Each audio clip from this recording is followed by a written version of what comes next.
Mon fils a disparu pendant 13 ans, jusqu'au jour où il a découvert que j'étais devenu millionnaire.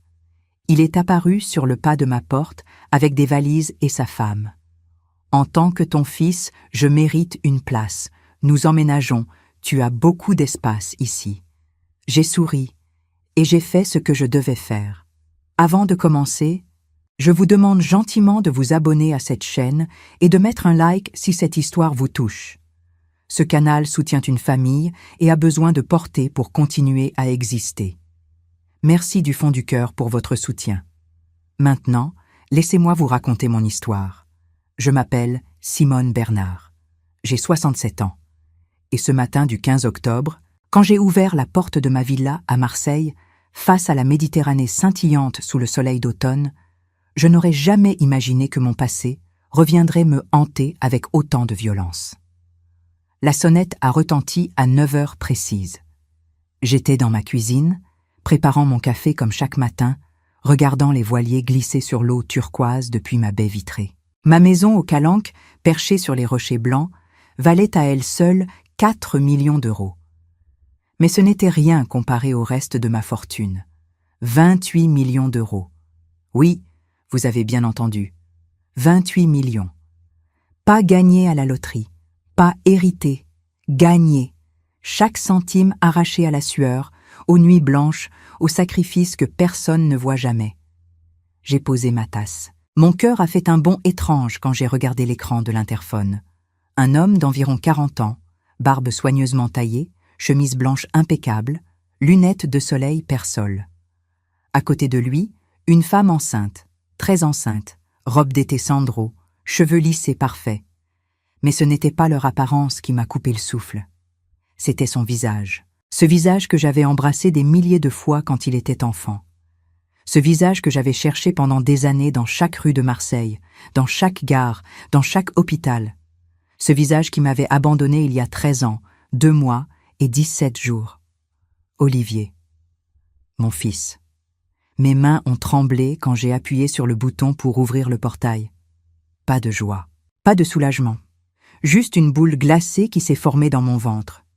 Je les ai regardés monter l'allée pavée, traînant 2 grosses valises samsonites dernier cri. Olivier marchait avec cette assurance que je ne lui connaissais pas, cette démarche d'homme qui a réussi ou qui veut le faire croire.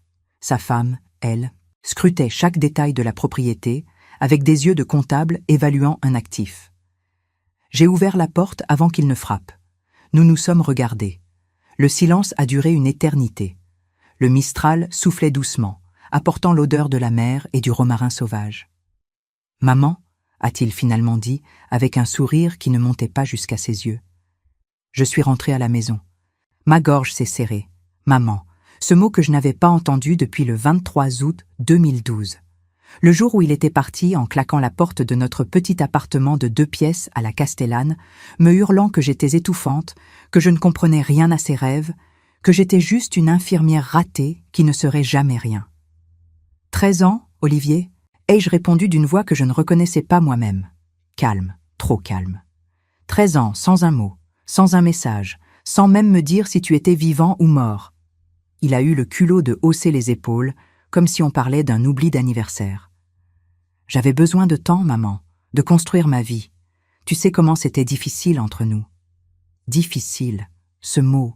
Comme si mes sacrifices, mes nuits à travailler à l'hôpital après mes journées de femme de ménage pour payer ses études, comme si tout ça rendait notre relation difficile. Sa femme s'est avancée, main tendue, sourire commercial parfait. « Simone, je suis Valérie. Enchantée. Olivier m'a tellement parlé de vous. » Menteuse. Je voyais dans ses yeux qu'elle savait exactement pourquoi ils étaient là. Et ça n'avait rien à voir avec les retrouvailles familiales. « Entrez », ai-je dit simplement, m'écartant du seuil. Ils sont entrés comme des conquérants prenant possession d'un territoire. Valérie a immédiatement laissé échapper un petit cri admiratif en voyant le salon cathédral, les poutres apparentes, la vue panoramique sur la mer. Mon Dieu, Simone, c'est magnifique. Combien de mètres carrés? 250? 300? 320, ai-je répondu sèchement. Olivier marchait déjà dans le salon, touchant les meubles, évaluant, calculant. J'ai serré les poings. 4 chambres en haut, c'est ça? A-t-il demandé sans me regarder. Et le terrain fait combien? 2 hectares? 1 hectare et demi, vue directe sur les Calanques.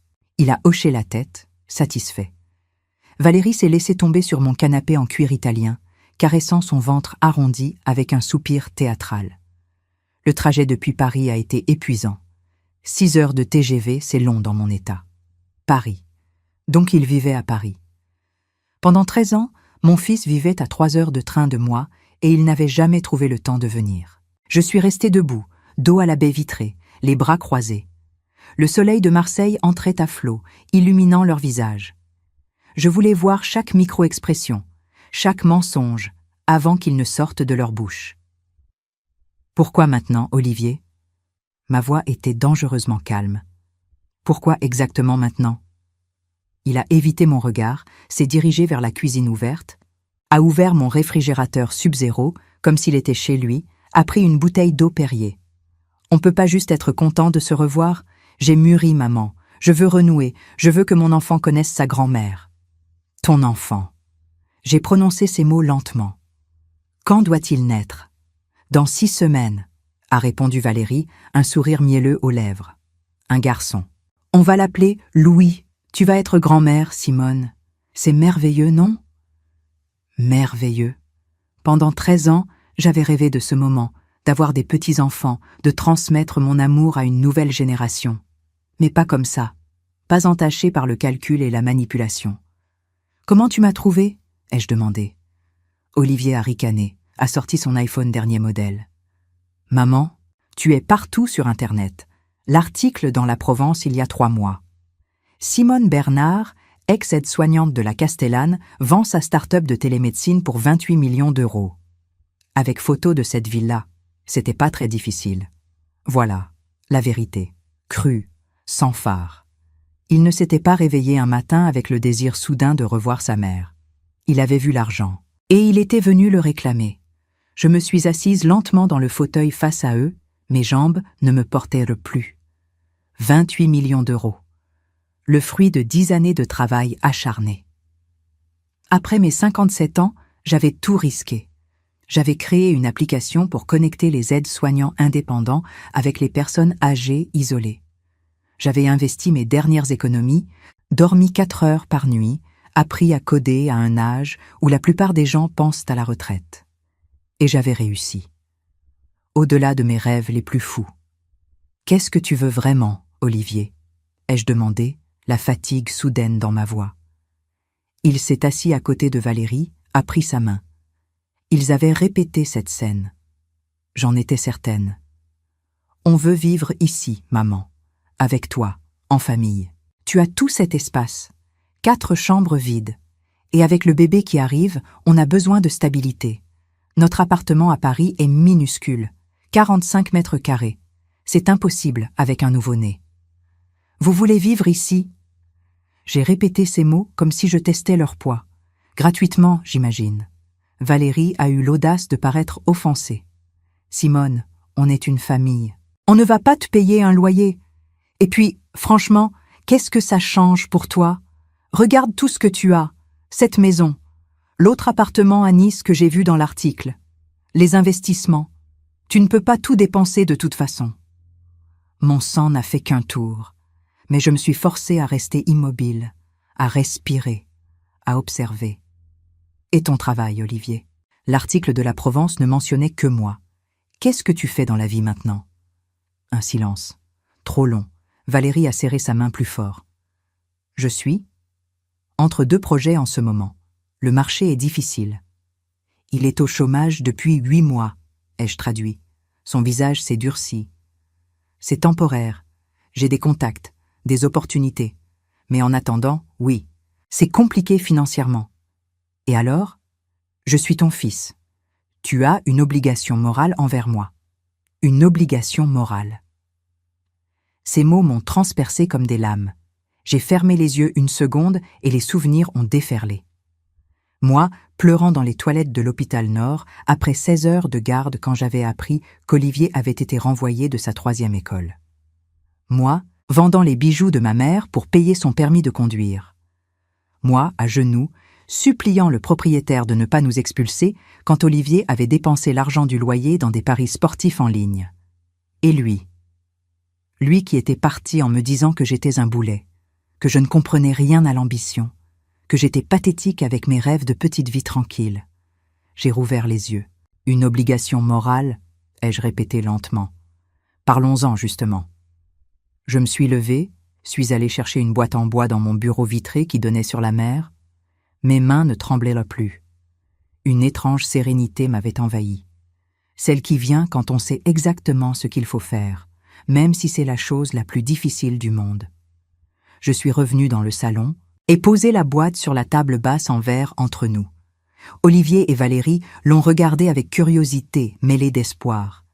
Ils pensaient peut-être que c'était des papiers de propriété, des contrats, quelque chose qu'ils pourraient signer pour s'assurer une part de mon patrimoine. J'ai ouvert la boîte. À l'intérieur, il y avait des lettres. Des dizaines et des dizaines de lettres. Toutes dans leurs enveloppes, certaines jaunies par le temps. L'adresse d'Olivier, ses différentes adresses au fil des années, écrites de ma main. Toutes avec la mention « Retour à l'expéditeur » tamponnée en rouge ou « Destinataire inconnu à cette adresse ». 13 ans de lettres, ai-je dit doucement. Une par mois, parfois plus. Les 10 premières années, je t'ai écrit religieusement. Je te racontais ma vie. Je te demandais pardon si je t'avais blessé. Je te disais que tu me manquais, que la maison était vide sans toi, que j'étais prête à tout pour qu'on se parle à nouveau.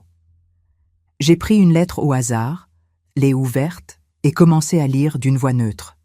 15 décembre 2014. Mon Olivier chéri, c'est bientôt Noël. Je pense à tous les Noëls qu'on a passés ensemble. Tu te souviens de celui de tes 8 ans, quand je t'avais offert ce vélo rouge que j'avais payé en 10 fois? Tu avais pleuré de joie. Je donnerai tout pour te revoir, mon fils. Je travaille beaucoup maintenant. Je mets de l'argent de côté.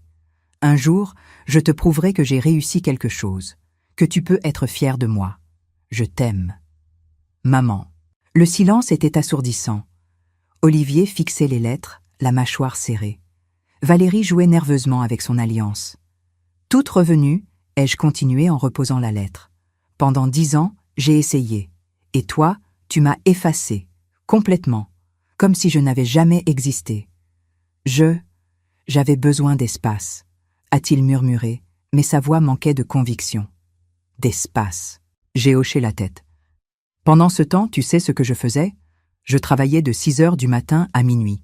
J'avais 3 emplois. Aide-soignante à l'hôpital le matin, ménage dans des bureaux l'après-midi, garde de nuit pour des personnes âgées. Je dormais dans ma voiture entre 2 services. Je mangeais des sandwichs à 1 euro. Valérie a pâli légèrement. Olivier évitait toujours mon regard. Et tu sais pourquoi je faisais ça? Pour oublier.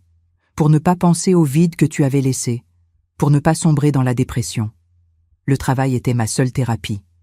Je me suis rassise et croisé les jambes et planté mon regard dans celui d'Olivier jusqu'à ce qu'il soit forcé de me faire face. C'est pendant ces années-là que j'ai eu l'idée de ma start-up. En faisant les nuits chez Madame Ventry, une vieille dame de 92 ans qui vivait seule à Andoum. Elle avait besoin de soins constants, mais sa famille habitait à Lyon et ne venait jamais. Un soir, elle m'a dit quelque chose que je n'ai jamais oublié. J'ai marqué une pause. Ma voix s'est étranglée malgré moi. Elle m'a dit « Simone, toi au moins, tu es là. Ma propre fille ne vient que pour compter mes meubles et calculer son héritage. Mais toi, tu me tiens la main. Tu m'écoutes. Tu n'attends rien de moi. » Et elle a pleuré. Cette femme qui avait tout donné à ses enfants pleurait parce qu'elle se sentait seule et utilisée. Olivier a baissé les yeux. « Bon signe, me suis-je dit.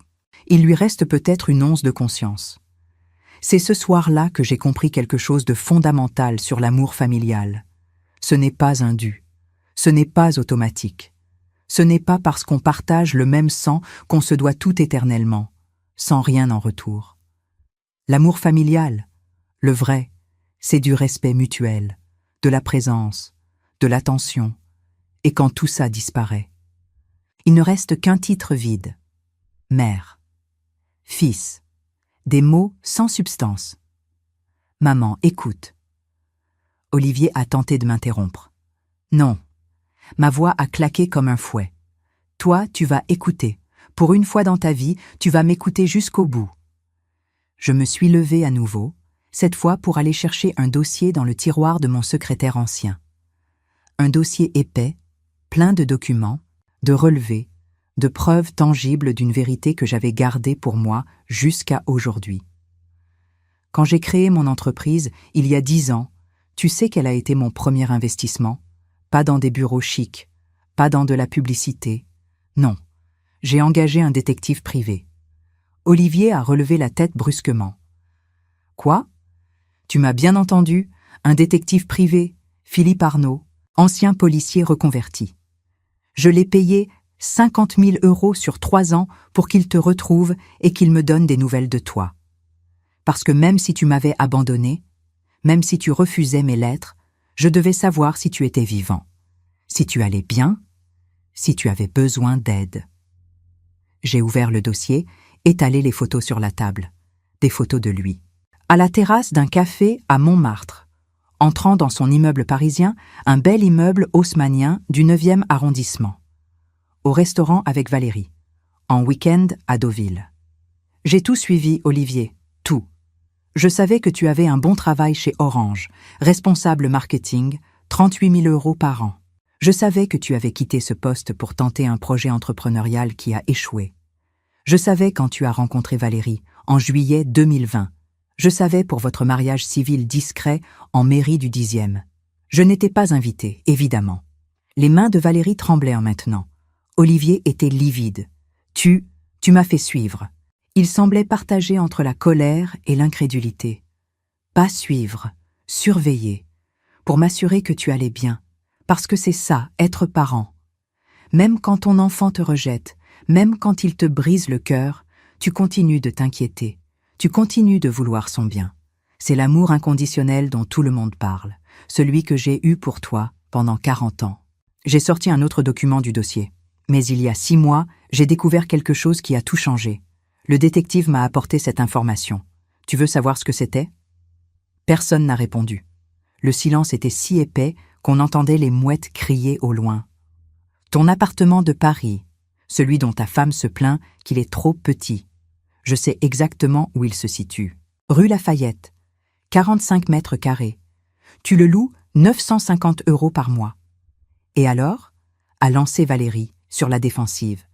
Alors, il y a 8 ans, quand j'étais encore aide-soignante et que je vivais dans mon 2 pièces de la Castellane, j'ai eu un accident. Je suis tombée dans les escaliers de mon immeuble. Fracture du fémur. 3 mois d'arrêt. Pas de salaire complet, juste les indemnités de la Sécu. Je ne pouvais plus payer mon loyer. J'ai vu Olivier se raidir. Il savait où j'allais en venir. Le propriétaire voulait me mettre dehors. J'ai tout essayé. Les services sociaux, les associations, rien. J'ai appelé ta dernière ligne, celle que j'avais. Un message enregistré. Ce numéro n'est plus attribué. J'ai envoyé un mail à ton ancienne adresse professionnelle. Retour automatique. J'étais seule, complètement seule. Ma voix s'est brisée, mais je me suis forcée à continuer. Une voisine, Madame Khaled, une femme algérienne qui nettoyait des immeubles, m'a prêté 3 000 €. 3 000 € qu'elle avait mis de côté pendant 2 ans pour réparer les dents de sa fille. Elle me les a donnés sans hésiter. Une étrangère, une femme que je connaissais à peine. Elle m'a sauvée. Des larmes coulaient maintenant sur mes joues, mais je ne les ai pas essuyées. Pendant ce temps-là, toi, tu vivais ta vie à Paris, ton salaire confortable, tes sorties, tes projets, et tu n'as jamais, jamais pensé à ta mère. « Je ne savais pas !» a explosé Olivier, se levant d'un bond. « Comment j'aurais pu savoir? Tu ne m'as jamais contacté. » J'ai sorti la dernière pièce du dossier, une lettre, avec tampon postal. Si, le 8 novembre 2017, ta dernière adresse connue à l'époque, rue Condorcet. J'ai écrit, j'ai expliqué la situation, j'ai demandé de l'aide. Pas un prêt, une aide. Juste de quoi ne pas me retrouver à la rue. La lettre est revenue. Destinataire a déménagé. Pas de suivi de courrier. Olivier s'est rassis lourdement, comme si ses jambes ne le portaient plus. Valérie le regardait avec une expression que je ne pouvais pas déchiffrer. Surprise? Gêne? Ou simplement calcul pour savoir comment sauver la situation? Madame Khaled, ai-je continué d'une voix plus douce. Je lui ai remboursé ses 3 000 € 1 an plus tard, avec intérêt. Mais ce n'était pas assez pour moi. Cette femme m'avait sauvé quand mon propre sang m'avait abandonné. Alors quand ma start-up a été rachetée, tu sais ce que j'ai fait? J'ai souri pour la première fois depuis leur arrivée. Un vrai sourire. Je lui ai acheté un appartement, un 3 pièces à Saint-Just, avec vue sur Notre-Dame de la Garde. 240 000 €, entièrement payés, plus 50 000 € pour qu'elle puisse arrêter de travailler et s'occuper de sa santé. Elle a 63 ans et des problèmes de dos à force de nettoyer des escaliers. Valérie a écarquillé les yeux. Vous lui avez donné presque 300 000 € à une étrangère? Pas une étrangère. La seule personne qui a été là quand j'avais besoin. La définition même de la famille, en fait. Je suis allé me servir un verre d'eau dans la cuisine, laissant mes mots faire leur effet. Le robinet coulait, le bruit résonnait dans le silence tendu du salon. Par la fenêtre, je voyais un voilier au loin, glissant librement sur la mer. Cette image m'a donné du courage. Quand je suis revenu, j'ai posé mon verre et me suis tenu debout face à eux, droite, digne. Maintenant, parlons de votre demande. Vous voulez vivre ici. Vous voulez profiter de cette maison, de ma fortune, de ma réussite. Très bien. J'ai une proposition à vous faire. Olivier s'est redressé, un éclair d'espoir dans les yeux. Valérie aussi. Il pensait avoir gagné. Il pensait que j'allais céder. Comme toutes ces années où j'avais cédé, où j'avais donné, où j'avais sacrifié. Comme il se trompait. Voici les conditions, ai-je annoncé calmement. Vous pouvez rester ici. Chambre au premier étage, celle avec la salle de bain privée et la vue sur la mer. 15 jours. Le temps que Valérie se repose de son voyage et que vous cherchiez un logement à Marseille ou dans les environs. Le visage d'Olivier s'est assombri. 15 jours? Mais maman, on a besoin... Laisse-moi finir. Ma voix était acier. Pendant ces 15 jours, tu vas travailler. Oui, travailler. Je dirige toujours une fondation caritative, annexe de mon ancienne entreprise. On aide les personnes âgées isolées, comme Madame Ventry autrefois. Tu vas venir avec moi tous les matins. 6h30. On visite les patients. On fait les courses pour ceux qui ne peuvent plus se déplacer. On leur tient compagnie.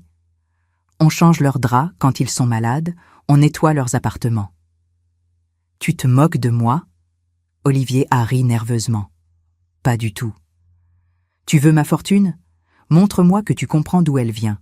Pas de l'intelligence supérieure, pas de la chance, mais du travail, de l'humilité, de l'empathie. Valérie a posé une main sur le bras d'Olivier. C'est ridicule, chérie. On n'est pas obligé d'accepter ces conditions humiliantes. Humiliantes? J'ai presque crié. Humiliant de servir les autres? Humiliant de faire ce que j'ai fait pendant 40 ans? C'est ça que tu penses de la vie de ta belle-mère? Que c'était humiliant? Elle a baissé les yeux. À la fin des 15 jours, ai-je poursuivi, si tu as prouvé que tu es capable de changer, que tu comprends la valeur du travail et du sacrifice, je t'aiderai. Je t'aiderai à trouver un logement décent. Je te prêterai de quoi démarrer une nouvelle activité professionnelle. Pas un don, un prêt, avec contrat, avec échéancier de remboursement, comme une vraie relation adulte et équilibrée. Et si je refuse? La voix d'Olivier tremblait de colère contenue. Alors vous partez maintenant. Je vous appelle un taxi. Dans 1 heure, vous serez à la gare Saint-Charles. Et on ne se reverra plus jamais. Mais cette fois, ce sera ton choix conscient. Pas le mien. Le silence qui a suivi était écrasant. On entendait juste le tic-tac de l'horloge ancienne dans le couloir, celle que j'avais achetée avec ma première prime quand la start-up avait décollé. Olivier s'est levé, a fait les 100 pas devant la baie vitrée. Je voyais son cerveau travailler, peser le pour et le contre, calculer ce qu'il pouvait obtenir, comment il pouvait manipuler la situation. Valérie s'est levée péniblement, sa main sur son ventre arrondi. Elle s'est approchée d'Olivier, lui a murmuré quelque chose à l'oreille. J'ai lu sur ses lèvres, on n'a pas le choix. Puis plus fort, pense au bébé. Olivier s'est retourné vers moi, le visage fermé. D'accord, on accepte tes conditions. 15 jours. Mais après, tu nous aides vraiment, pas avec des miettes. On parle d'une aide substantielle. On verra, ai-je répondu simplement. Les actes parlent plus fort que les promesses. Ce soir-là, je leur ai montré leur chambre. J'avais préparé la plus belle, celle que je gardais pour les invités que je n'avais jamais eus. Drap en lin blanc, vue sur la mer, salle de bain en marbre de Carrare. Valérie a inspecté chaque détail avec des yeux de propriétaire déjà. « Où est ta chambre ?» a-t-elle demandé. « De l'autre côté de la maison. On aura chacun notre intimité. » « Et les autres chambres ?» « Fermées à clé. Ce sont mes espaces privés, mes bureaux, mes archives. » J'ai vu une lueur de frustration passer dans son regard. Elle voulait tout explorer, tout évaluer, tout compter. Mais elle s'est retenue. Le premier matin, je les ai réveillés à 6 heures. Olivier a ouvert la porte de sa chambre, les cheveux en bataille, en caleçon. 6 heures? Sérieusement?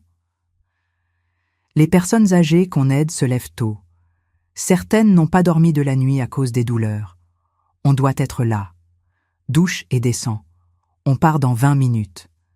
Valérie est restée à la maison, prétextant sa grossesse. Je n'ai pas insisté. C'était Olivier que je voulais former, pas elle. Dans ma voiture, une Peugeot 3008 sobre, pas la BMW que j'aurais pu m'offrir, on a roulé en silence vers le quartier de Belsense.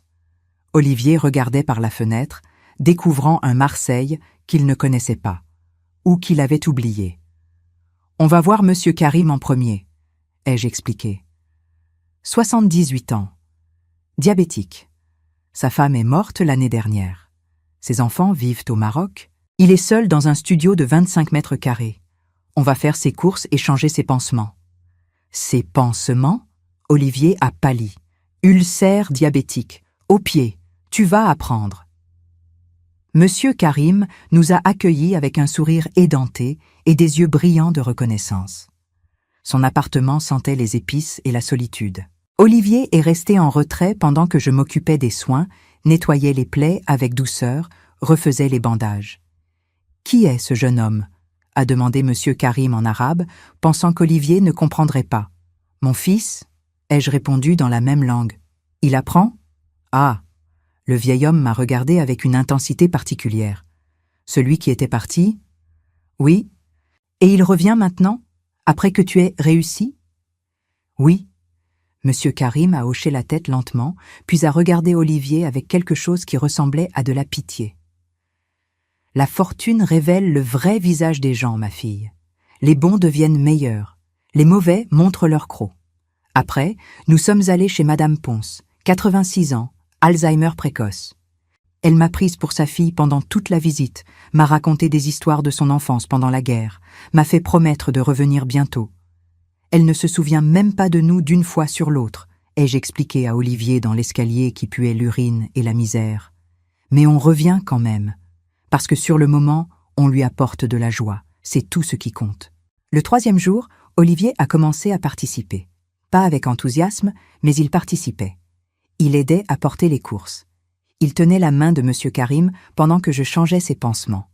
Il écoutait les histoires de Madame Ponce sans regarder son téléphone. Le 5e jour, quelque chose a changé. On visitait Madame Leclerc, ancienne institutrice, veuve, complètement isolée. Elle vivait dans un 2 pièces sombre rempli de livres qui sentaient le moisi.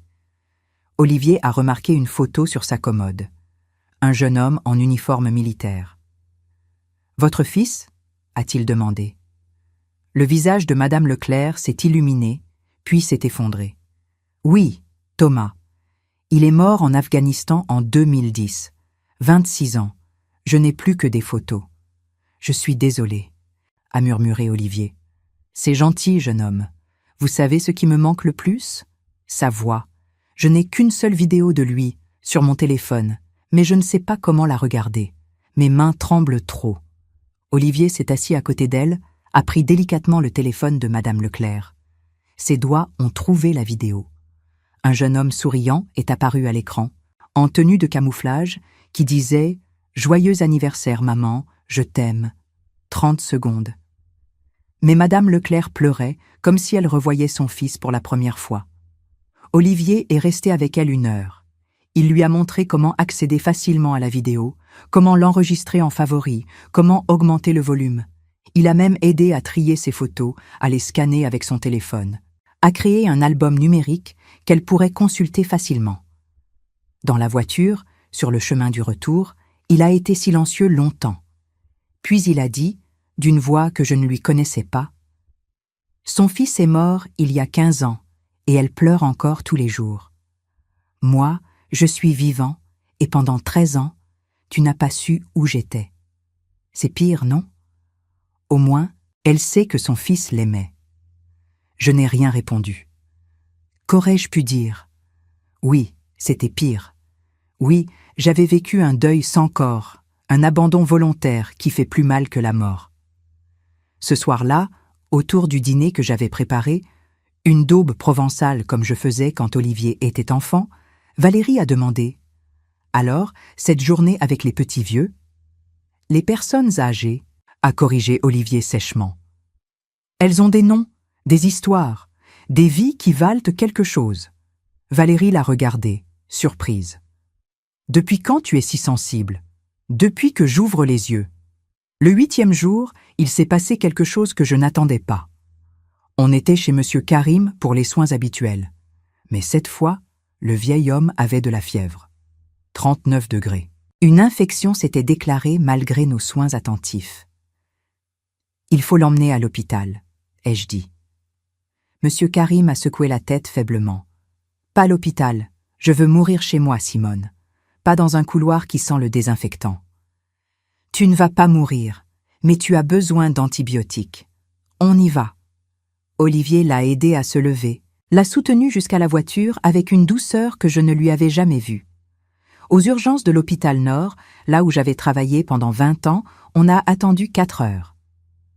Olivier est resté à côté du vieil homme, lui tenant la main, lui parlant en français et en arabe approximatif qu'il avait visiblement appris dans les quartiers marseillais de son enfance. Monsieur Karim a été admis. Septicémie. Grave mais traitable. Olivier a insisté pour rester jusqu'à ce qu'il soit installé dans une chambre, jusqu'à ce que les antibiotiques soient administrés, jusqu'à ce que l'infirmière nous assure qu'il était stabilisé. Dans le parking de l'hôpital, à minuit passé, Olivier s'est effondré contre la voiture et a pleuré. De vraies larmes. Pas des larmes de manipulation ou de culpabilité forcée. Des larmes de quelqu'un qui réalise enfin quelque chose de fondamental.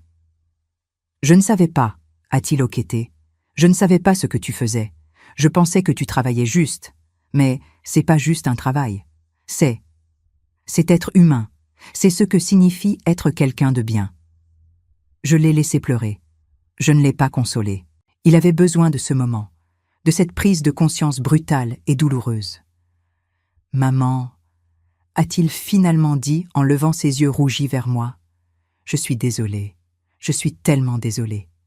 Pas juste pour être parti, mais pour qui j'étais, pour qui je suis devenue, un fils qui ne pense qu'à lui, qui ne voit sa mère que comme une banque. Tu penses vraiment ce que tu dis? » Ma voix était dure, je devais être sûre. « Ou tu dis ce que tu penses que je veux entendre ?» Il a réfléchi longuement. Honnêteté, peut-être, pour la première fois. Les deux, je crois. Mais les vrais regrets commencent toujours comme ça, non? On regrette parce qu'on est pris.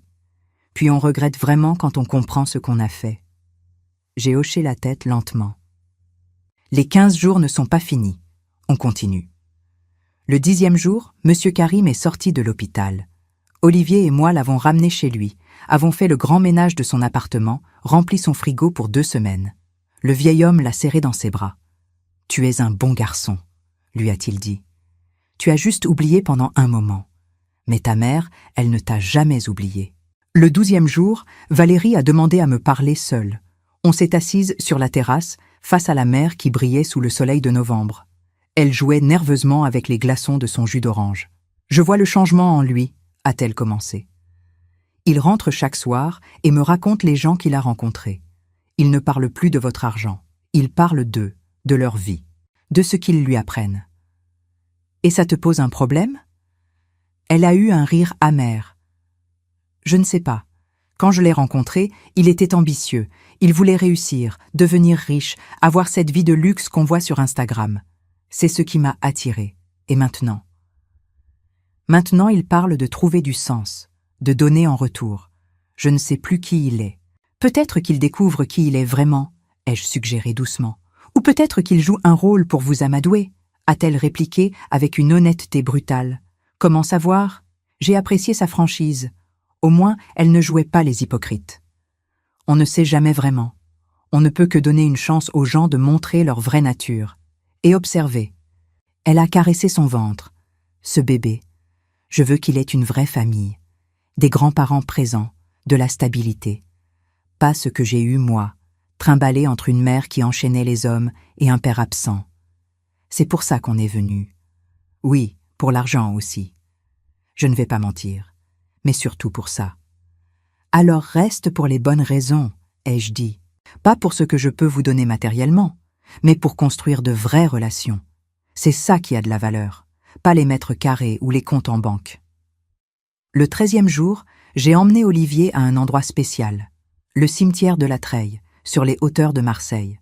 Entre les tombes blanches et les cyprès, je l'ai guidé jusqu'à une petite sépulture simple. « Qui est-ce » a-t-il demandé en lisant le nom. « Lucien Bernard. Je ne connais pas ce nom. Ton grand-père, mon père. » Olivier m'a regardé, stupéfait. Mes grands-pères André. André était le second mari de ma mère, mon beau-père. Lucien était mon vrai père. Il est mort quand j'avais 10 ans. Cancer du poumon. Il était docker au port, un homme simple, travailleur, honnête. J'ai nettoyé la pierre tombale, enlevé les feuilles mortes, posé des roses blanches. Il me disait toujours « Simone, dans la vie, tu ne seras peut-être pas riche, mais sois riche en dignité, sois riche en honnêteté, sois quelqu'un que les gens respectent, pas par peur, mais par admiration. » C'est ce que j'ai essayé de faire. C'est ce qui m'a guidé toute ma vie. Olivier s'est agenouillé devant la tombe. Je suis désolée de ne jamais l'avoir connu. Je suis désolée de ne pas avoir été le petit-fils dont il aurait été fier. Tu peux encore le devenir, ai-je murmuré. Il n'est jamais trop tard. Le 14e jour, veille du dernier, on a reçu un appel. Madame Leclerc, l'institutrice dont le fils était mort en Afghanistan, avait fait un AVC. Elle était à l'hôpital, seule. Olivier a insisté pour y aller immédiatement. On l'a trouvée dans un lit d'hôpital, le côté gauche paralysé, terrifié. Quand elle a vu Olivier, quelque chose comme du soulagement est passé dans ses yeux. Il s'est assis, a pris sa main valide. « Je suis là, Madame Leclerc. Vous n'êtes pas seule. » Elle a essayé de parler, mais les mots ne venaient pas clairement. Olivier a compris quand même. « Vous voulez voir Thomas ?» Elle a hoché la tête, des larmes coulant. Il a sorti son téléphone, a trouvé la vidéo qu'ils avaient sauvegardée ensemble, l'a positionnée devant elle. La voix du fils disparu a rempli la chambre d'hôpital. « Joyeux anniversaire, maman, je t'aime. » Madame Leclerc pleurait et souriait en même temps. Olivier est resté 4 heures. Il a appelé les services sociaux pour s'assurer qu'elle aurait un suivi. Il a contacté la mairie pour trouver une place en maison de repos décente. Il a même appelé le centre des anciens combattants pour voir si elle pouvait bénéficier d'aide spécifique. « Pourquoi tu fais tout ça ?» lui ai-je demandé sur le parking. « Parce que si je ne le fais pas, qui le fera? Et parce que je comprends maintenant ce que ça fait d'être abandonnée. Elle a perdu son fils. Toi, tu m'as perdu. C'est la même douleur. » Le 15e jour est arrivé, le jour du verdict. On s'est tous retrouvés dans le salon, en fin d'après-midi. Le soleil couchant transformait la mer en or liquide. Valérie était assise, les mains sur son ventre. Olivier debout, les épaules tendues. Moi, dans mon fauteuil, le dossier que j'avais préparé sur mes genoux. 15 jours, ai-je commencé. Tu as tenu ta partie du marché. Tu as travaillé. Tu as appris.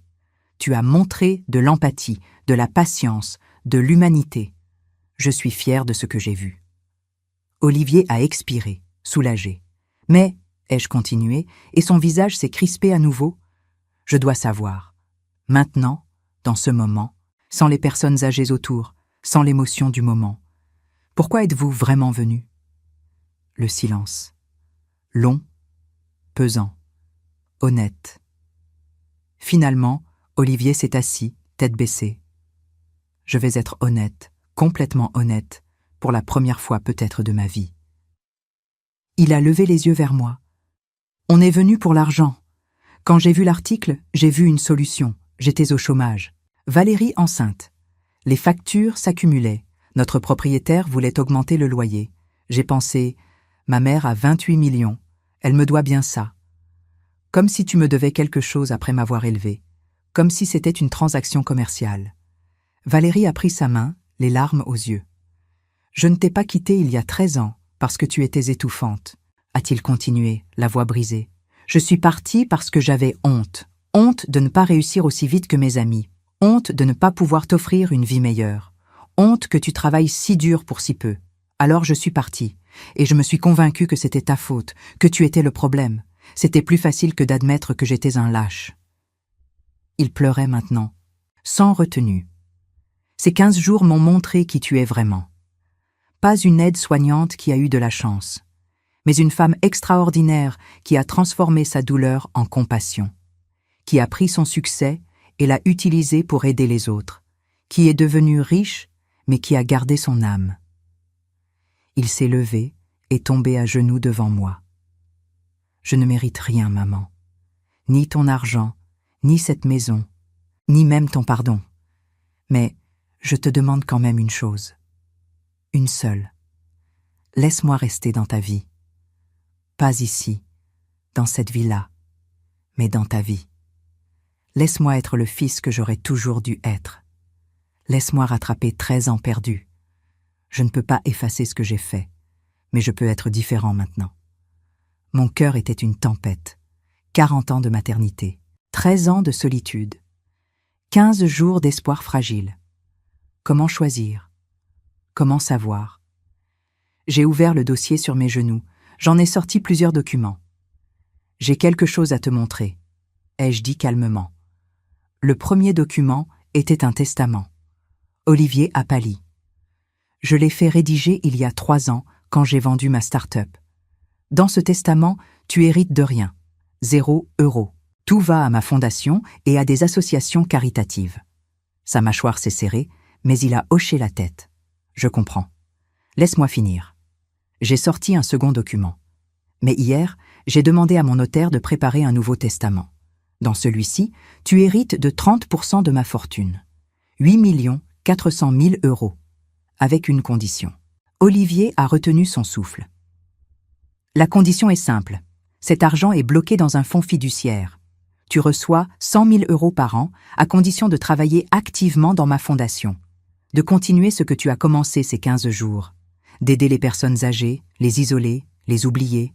Si tu arrêtes, le flux d'argent s'arrête, et le reste revient à la fondation. Il cherchait ces mots. C'est juste.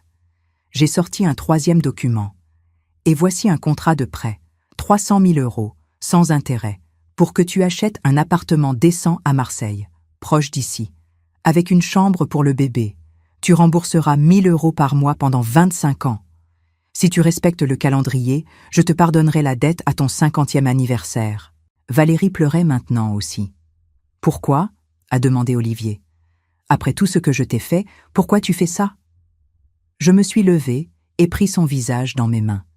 Parce que tu es mon fils, et malgré tout, malgré la douleur, l'abandon, les années perdues, je t'aime. Mais cette fois, l'amour vient avec des limites, avec des attentes, avec des conséquences. Ce n'est plus un amour aveugle, c'est un amour lucide.